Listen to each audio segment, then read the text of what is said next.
অথচ এবারের পাকিস্তান সুপার লিগটা হওয়ার কথা ছিল অন্যরকম। দল সংখ্যা বেড়েছে, ভেন্যু সংখ্যা বেড়েছিল। বাংলাদেশের পার্সপেক্টিভ থেকে যদি বলি তাহলে আমাদের ক্রিকেটারদের সংখ্যাও বেড়েছিল। ৬ জন ক্রিকেটার এবারের পিএসএল এ অংশ নিচ্ছেন বাংলাদেশের, ফলে এই টুর্নামেন্ট ঘিরে আমাদের আগ্রহ থাকাটা স্বাভাবিক। অথচ মধ্যপ্রাচ্যের যুদ্ধ সবকিছু এলোমেলো করে দিয়েছে। ইরানের সঙ্গে মার্কিন ইসরায়েলের যে যুদ্ধ, সেইটার প্রভাব পাকিস্তানেও গিয়ে পড়েছে, পাকিস্তান সুপার লিগেও গিয়ে পড়েছে। আর তাতে করেই বড় পরিসরের টুর্নামেন্টটা এখন যেন আরও সংকুচিত হয়ে গিয়েছে। বাংলাদেশের যে 6 ক্রিকেটার রয়েছে তাদের আসলে কি হবে? আদৌ কি তারা এই টুর্নামেন্ট খেলতে পারবেন? এই প্রশ্নের জায়গাটাও কিন্তু ক্রমশ জোরদার হচ্ছে। টুর্নামেন্ট শুরু হতে বেশি দিন আর বাকি নেই। 26শে মার্চ থেকে শুরু হবে এবারের পিএসএল, 3রা মে পর্যন্ত চলবে। তবে যেই ডেভেলপমেন্ট হচ্ছে প্রতিনিয়ত এবং অত্যন্ত দ্রুততার সঙ্গে, তাতে করে আমাদের 6 ক্রিকেটারের অংশগ্রহণ কিন্তু একটা বড় প্রশ্নের সামনে এসে এখন দাঁড়িয়ে গেছে। পিএসএলে গতবার পর্যন্ত টুর্নামেন্টটা হয়েছে, গতবারেরটা যদি আপনি দেখেন সেখানে দল ছিল 6টা, এইবারের দল সংখ্যা 8টা। গতবার 4টা ভেন্যুতে খেলা হয়েছে, এবার 6টা ভেন্যুতে খেলা হওয়ার কথা ছিল। কিন্তু আজকে পিএসএল এর পক্ষ থেকে জানিয়ে দেওয়া হলো, পাকিস্তান ক্রিকেট বোর্ডের চেয়ারম্যান মহসিন নাকভি, যিনি ওই দেশটির স্বরাষ্ট্রমন্ত্রীও বটে, তিনি জানিয়ে দিলেন যে স্রেফ 2টা ভেন্যুতে এবারের পিএসএল হবে, করাচির ন্যাশনাল স্টেডিয়াম এবং লাহোরের গাদ্দাফি স্টেডিয়াম। বাকি যেই আরও 4টা ভেন্যু ছিল সেটা কাট অফ করে দেওয়া হয়েছে। কারণ কি? কারণ ওই যে বললাম, মধ্যপ্রাচ্যের যুদ্ধ পরিস্থিতি, যেইটার আগুনের আঁচ এসে লেগেছে এই পিএসএল এ। ওই মধ্যপ্রাচ্যের যুদ্ধের কারণে জ্বালানি সংকটের এক ধরনের মুখোমুখি এখন পাকিস্তানও বটে। পুরো পৃথিবী এটা নিয়ে স্ট্রাগল করছে। পাকিস্তান এই জায়গাটাতে জ্বালানি সাশ্রয়ের জন্য তারা যেই পদক্ষেপগুলো নিয়েছে, আজকে মহসিন নাকভি বলছিলেন, যেমন তারা হোম অফিস করছে, স্কুল বন্ধ করে রেখেছে, ঈদের ছুটি বাড়িয়েছে এবং তাদের দেশের প্রধানমন্ত্রী নির্দেশনা দিয়েছেন যে মানুষের চলাচল যেন অনেক বেশি সীমিত করা হয়, যেটা না হলেই নয়। তো এই অবস্থাতে যদি 6টা ভেন্যুতে খেলা হয় এবং প্রতিটা ভেন্যুতে মহসিন নাকভি বলছেন যে 30,000 দর্শককে আমরা কিভাবে ইনভাইট করি, যেইখানটাতে আমাদের প্রধানমন্ত্রী বলছেন চলাচল সীমিত করার জন্য, জ্বালানি সাশ্রয় করার জন্য। এখন মানুষ স্টেডিয়ামে আসলে সেটার সঙ্গে জ্বালানির সাশ্রয়ের সম্পর্ক কি? সম্পর্ক আছে। মানুষ স্টেডিয়ামে কোত্থেকে আসবেন? বিভিন্ন রকমের যানবাহনের মাধ্যমে আসবেন। ফলে সেইখানটাতে তো একটা ওই জ্বালানির ব্যাপার রয়েছে, ওই জ্বালানি সাশ্রয়ের ব্যাপার রয়েছে, আরও অনেক এটা রিলেটেড অনেকভাবে আসলে এই জ্বালানির সাশ্রয়ের বিষয়টা রয়েছে। যেই কারণে পাকিস্তান ডিসিশন নিয়েছে কেবলমাত্র 2টা ভেন্যুতে খেলা হবে তা নয়, সেই ভেন্যুগুলোতে খেলা হবে দর্শক শূন্য স্টেডিয়ামে, কোনো দর্শক সেইখানটাতে থাকবে না। আপনি চিন্তা করে দেখেন যে পিএসএল এইবার 6 দল থেকে 8 দলে হলো, ভেন্যু 4টা থেকে 6টা হয়েছিল, 8 দল তো আর কমানো সম্ভব না, কিন্তু ভেন্যু 6টা থেকে কমিয়ে 2টাতে নামিয়ে নিয়ে আসা হয়েছে। কেননা এই এতগুলো ভেন্যু দিয়ে কি করবে যদি দর্শক শূন্য স্টেডিয়ামেই খেলা হয়? আর দর্শকদের তারা ওই জ্বালানি সাশ্রয়ের জন্য মধ্যপ্রাচ্যের পরিস্থিতির কারণে সেইটা তারা অ্যালাউ করতে পারছে না। হ্যাঁ, মহসিন নাকভি বলেছেন বটে যে টুর্নামেন্টের পরের অংশেরটা ওইটা যদি পরিস্থিতি স্বাভাবিক হয় সেটা দেখা যাবে।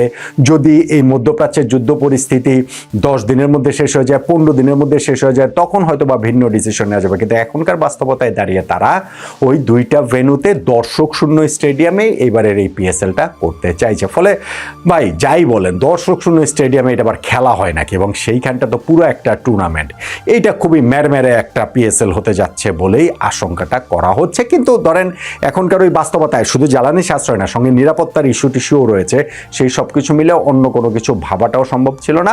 হয়তো বা টুর্নামেন্টটা পোস্টপোন করে দেওয়া যেতে পারতো, স্থগিত করে দেওয়া যেতে পারতো। পিএসএল সেই জিনিসটা না করে টুর্নামেন্ট চালিয়ে যাওয়ার সিদ্ধান্ত নিয়েছে এইরকম ভাবে। এখন বাংলাদেশের 6 ক্রিকেটার এই টুর্নামেন্টে খেলার কথা, সেই জায়গাটাতে অনিশ্চয়তা তৈরি হয়েছে কেন? গত বছরও কিন্তু যে লাহোর কালান্দার্স চ্যাম্পিয়ন হয়েছে, সেই দলটাতে কিন্তু বাংলাদেশের সাকিব আল হাসান, রিশাদ হোসেন, মেহেদী হাসান মিরাজ 3 ক্রিকেটার ছিলেন।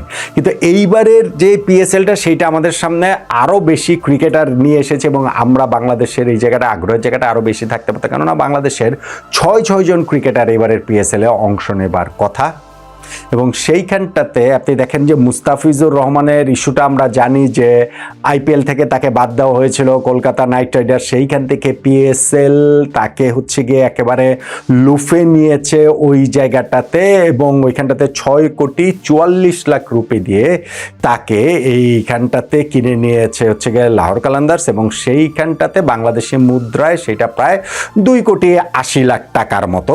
এই টাকা দিয়ে তাকে নিলামের আগেই কিনে নিয়েছে, এবং এই মুস্তাফিজের দলেই পরে নিলাম থেকে কিনে নেওয়া হয়েছে বাংলাদেশের ওপেনার পারভেজ হোসেন ইমনকে, যিনি হচ্ছে গিয়ে বিস্ফোরক এই ওপেনার, তাকেও কিনে নিয়েছে 60 লাখ রুপি পাকিস্তানি রুপি, বাংলাদেশের মুদ্রায় সেটা 26 লাখ টাকার মতো। রিশাদ হোসেন গতবার লাহোর কালান্দার্সকে চ্যাম্পিয়ন করার পেছনে যার বোলিংয়ের গুরুত্ব ছিল, লাহোর অবশ্য এবার তাকে ছেড়ে দিয়েছে।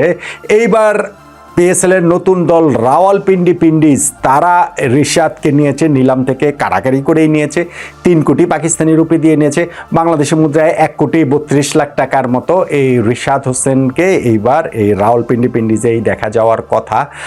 আর যে বাংলাদেশের বাকি 3 জন রয়েছেন, তারা 3 জনই পেশোয়ার জালমিতে আছেন। নাহিদ রানাকে নিলাম থেকে কিনে নেওয়া হয়েছে ওইখানে 60 লাখ রুপিতে, বাংলাদেশের মুদ্রায় যেটা বলছিলাম যে মোটামুটি 26 লাখ টাকার মতো। আর পরবর্তীতে আমাদের পেসার শরীফুল ইসলামকে কিনে নেওয়ার ঘোষণা তারা দিয়েছে। আর সর্বশেষ আমাদের আরেক ওপেনার তানজিদ হাসান তামিমকেও পেশোয়ার জালমি তারা তাদের দলভুক্ত করার ঘোষণা দিয়েছে। এই 6 জন ক্রিকেটার আমাদের এবারের পিএসএল এ অংশ নিচ্ছেন। এইবারের পিএসএল এ বাংলাদেশের ক্রিকেটারদের মধ্যে 6 জন অংশ নিচ্ছেন। তার মধ্যে লাহোর কালান্দার্সে মুস্তাফিজুর রহমান ও পারভেজ হোসেন ইমন, রাওয়ালপিন্ডি পিন্ডিজে রিশাদ হোসেন, এবং পেশোয়ার জালমিতে নাহিদ রানা, শরীফুল ইসলাম ও তানজিদ হাসান তামিম। তাদের খেলার কথা, কিন্তু তাদের খেলা তো অনিশ্চয়তার মধ্যে পড়ে গেছে। এই যে পিএসএলটা একটু সংকুচিত হয়ে আসছে, দর্শক শূন্য স্টেডিয়ামে খেলা হবে, নিরাপত্তার ইস্যু রয়েছে, 2টা মাত্র স্টেডিয়ামে খেলা হবে। বাংলাদেশ সরকার কি তাদেরকে খেলতে যাওয়ার অনুমতি দিবে পাকিস্তানের এই ক্রিকেট লিগটাতে, ফ্র্যাঞ্চাইজি ক্রিকেটে? বিসিবি তাদেরকে এনওসি দিয়েছে, এনওসি ফুল সিজনের জন্য দেয়নি। এখানটাতে আমাদের যেহেতু আগামী মাসে নিউজিল্যান্ড বাংলাদেশে আসবে, বাংলাদেশের সঙ্গে 3 ম্যাচের T20, 3 ম্যাচের ওডিআই সিরিজ রয়েছে, সেই হিসাব করে ধরে কারা ওয়ানডে খেলবে কারা T20 খেলবে, ওই হিসাবে তাদের ওই এনওসিটা দেওয়া হয়েছে। কিন্তু মধ্যপ্রাচ্যের এই যুদ্ধ পরিস্থিতির কারণে বাংলাদেশ ক্রিকেট বোর্ড এখন বাংলাদেশ সরকারের কাছ থেকে এই ক্রিকেটারদের পাকিস্তান সুপার লিগে খেলতে যাওয়ার যে অনুমতি দিবে কিনা সেই দিক নির্দেশনটা চেয়েছে।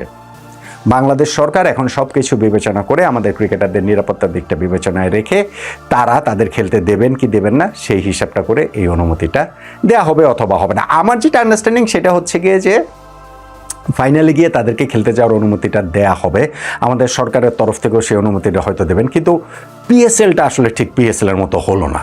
মানে এইবার দল সংখ্যা বেড়ে 6 দল থেকে 8 দল হয়ে, ভেন্যু সংখ্যা বেড়ে 4টা থেকে 6টা হয়ে যেরকম একটা জমজমাট পিএসএল হওয়ার কথা ছিল, তো মধ্যপ্রাচ্যের এই যুদ্ধ পরিস্থিতির কারণে ভেন্যু সংখ্যা 2টাতে